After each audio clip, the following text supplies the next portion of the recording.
Storage security domains. Upon completion of this, we'll be able to describe three security domains: application, management, backup replication, and archive. List the security threats in each domain. Describe the controls that can be applied. Storage devices connected to a network raise the risk level and are more exposed to security threats through network. Increasing use of networking in storage environment, storage devices are becoming highly exposed to security threats from a variety of sources. Specific controls must be implemented to secure a storage networking environment. This requires a closer look at storage networking security and a clear understanding of the access paths leading to storage resources. If each component within the storage network is considered a potential access point, the attack surface of all these access points must be analyzed to identify the associated vulnerabilities.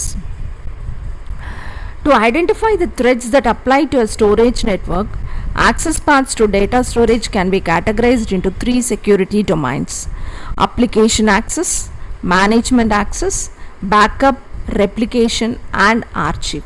We have a figure that depicts the three security domains of a storage security system, with the components as application access, management access, data storage, backup replication, and archive with storage network. The first security domain involves application access to the stored data through the storage network. The second security domain includes management access to storage and interconnect devices and to the data residing on those devices, primarily accessed by storage administrator who configure and manage the environment. The third domain consists of backup, replication, and archive access. Along with the access point in this domain, the backup media also needs to be secured. To secure the storage networking environment, identify the existing threats within each of the security domains and classify the threats based on the type of security services, availability, confidentiality, integrity, and accountability.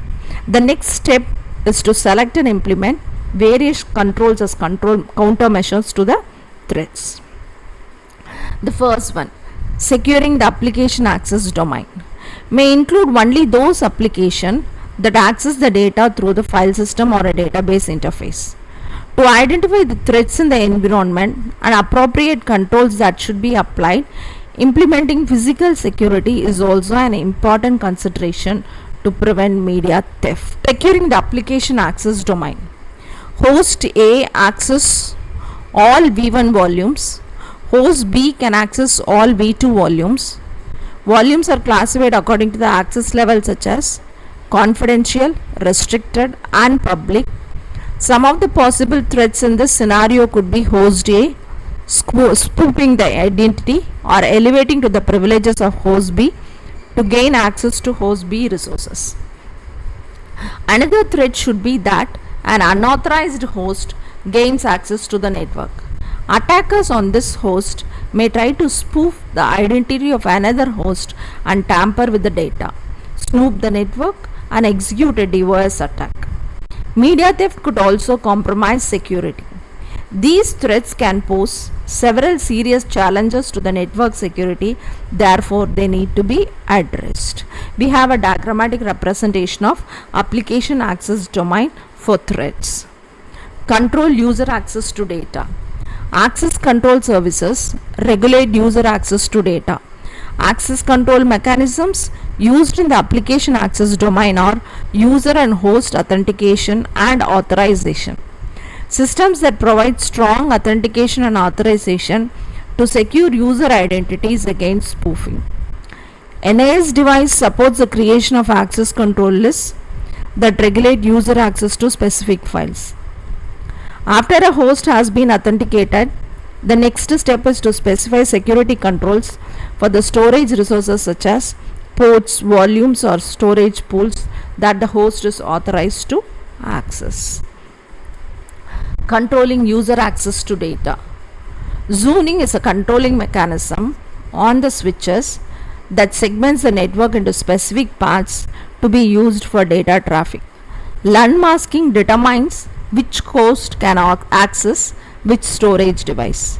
Finally, it is important to ensure that administrative controls. What are the administrative controls? Security policies, standards, regular auditing is required to ensure proper functioning of administrative controls. Protecting the storage infrastructure.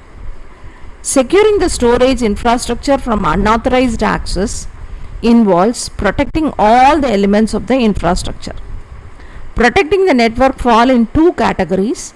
The first one is network infrastructure integrity and the second one is storage network encryption. Controls for ensuring the infrastructure integrity includes a fabric with switch function that ensures fabric integrity. This is achieved by preventing a host from being added to the SAN fabric without proper authorization. Storage network encryption method include the use of IPSEC for protecting IP-based storage network and FCSP for protecting FC networks. In secure storage environments, root or administrator privileges for a specific device are not granted to every user. Instead, role-based access control is deployed to assign necessary privileges to users, enabling them to perform their roles. A role may represent a job function.